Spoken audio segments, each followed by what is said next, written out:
आप जैसे कह रहे हैं जैसे बिहार में कुछ हुआ नहीं। 2005 से 2025 के बीच में पहले प्रति व्यक्ति की आय थी 8,000 रुपए, अब 67,000 रुपीज है। 2005 में बिहार में प्रति व्यक्ति बिजली थी 75 यूनिट्स, अब है 375 यूनिट। ग्रामीण सड़कें 8,000 किलोमीटर थी, अब 1.25 लाख किलोमीटर है।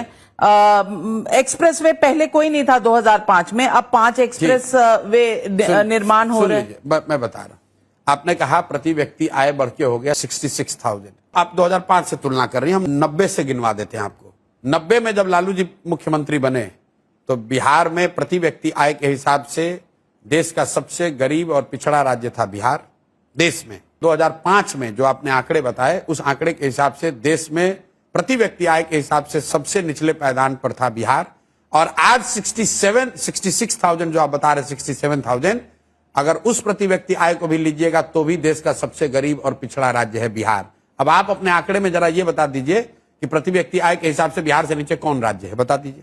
बिहार 1990 में भी सबसे गरीब और पिछड़ा था, 2005 में भी सबसे गरीब और पिछड़ा था, और आज भी देश का सबसे गरीब और पिछड़ा राज्य बिहार है प्रति व्यक्ति आय के हिसाब से।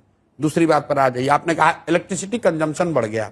बिहार की आबादी है 13 करोड़, आप दिल्ली में रहती हैं, दिल्ली की आबादी करीब है 1.5 करोड़।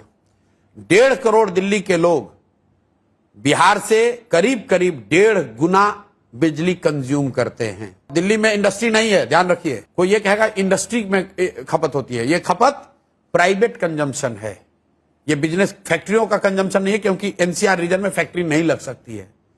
तो दिल्ली का जो कंजम्पशन है पर कैपिटा, दिल्ली में प्रति व्यक्ति आए 2 लाख 2.5 लाख, बिहार में 60,000। तभी तो दिल्ली में लोग बैठ के बिहारियों को गाली दे रहे हैं। दिल्ली में प्रति व्यक्ति इलेक्ट्रिसिटी का कंजम्पशन बिहार से 10 गुना ज्यादा है।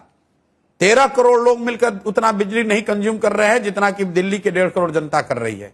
आपने कहा ग्रामीण सड़कों की बात, एक्सप्रेसवे की बात। मेरे भाई, अगर आप अहमदाबाद को गुजरात को बंगाल से जोड़िएगा तो वो सड़क बिहार होकर जाएगी कि नहीं जाएगी?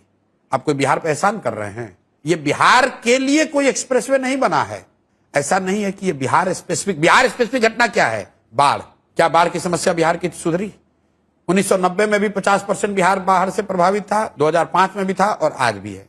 1/3 बिहार के जमीन में आज भी सिंगल क्रॉप लैंड है, क्योंकि यहां पानी एक बार लग जाता है वो पानी निकलता नहीं है, उसमें 1 इंच की कमी नहीं आई है। सिंचाई की सुविधा बिहार में कम हो गई। पहले अगर 100 बीघे में नहर से या ट्यूबवेल से सिंचाई की सुविधा थी, वो अब 88 घट के 88 रह गया है। और आप कह रहे हैं कि विकास हो रहा है। भाई